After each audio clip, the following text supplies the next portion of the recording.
ఈనాటి ఈ కార్యక్రమం మరి ఆంధ్రప్రదేశ్ మరి మంత్రివర్యులు నారా లోకేష్ బాబు గారి జన్మదిన సందర్భంగా ఈవేళ అమ్మ హెల్పింగ్ ఫౌండేషన్ వారి ఆధ్వర్యంలో మరి ఇవాళ మా పెద్దలు అందరూ డొంకరాంపలాడి గారు, కోటేశ్వర గారు, దాసు గారు, ఎంఈ సత్యనారాయణ గారు తదితర పెద్దలు అందరూ కలిసి ఇవాళ నిర్ణయించి అమ్మ హెల్పింగ్ ఫౌండేషన్ ద్వారా ఇవాళ వికలాంగులందరికీ కూడా ఇక్కడ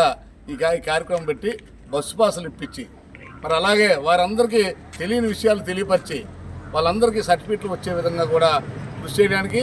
అది ఈ రోజు నుంచే మరి ఇవాళ ఇక్కడ నుంచి కార్యక్రమం మొదలెట్టి అమ్మ హెల్పింగ్ ఫౌండేషన్ వారు ఇవాళ ఎంతమంది ఉంటే అంతమంది తెలియని వారికి ఇంటింటికి వెళ్ళి హెల్పింగ్ ఫౌండేషన్ ద్వారా మరి మన నాయకత్వం ద్వారా ఇవాళ నారా లోకేష్ జన్మదిన సందర్భాన్ని తీసుకొని ఇవాళ నుంచి వాళ్ళకి కార్యక్రమాలన్నీ చేసి ఇవాళ 10-15 మందికి బస్సు పాసులు ఇచ్చే కార్యక్రమం కూడా చేసినందుకు ముందుగా అమ్మ హెల్పింగ్ ఫౌండేషన్ వారికి ప్రత్యేక ధన్యవాదాలు తెలుపుకుంటూ మన నాయకులందరూ కూడా ఇవాళ మరి లోకేష్ బాబు జన్మదిన సందర్భంగా వికలాంగులకు పళ్ళు, కాయలు, బట్టలు, భోజనాలు అన్నీ ఏర్పాటు చేయడం జరిగింది. ఇవాళ మరి లోకేష్ బాబు నాయకత్వం వర్ధిల్లాలని, లోకేష్ బాబు మరి భవిష్యత్తు తరాలకి మనకి భవిష్యత్ తరం ముఖ్యమంత్రిగా మనందరం ఊహించుకొని నారా చంద్రబాబు నాయుడు గారు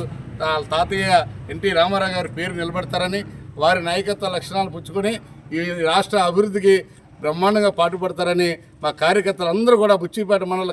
తెలుగుదేశం పార్టీ కార్యకర్తలందరూ ఇక్కడికి వచ్చి ఈ కార్యక్రమాన్ని జయప్రదం చేసినందుకు అందరికీ పేరు పేరున నా నమస్సుమని తెలియజేసుకుంటూ నారా లోకేష్ నాయకత్వం, నారా లోకేష్ నాయకత్వం, కేఎస్ఎన్ గారి నాయకత్వం, కేఎస్ఎన్ గారి నాయకత్వం, చంద్రబాబు నాయకత్వం, మోదీ నాయకత్వం, పవన్ కళ్యాణ్ నాయకత్వం.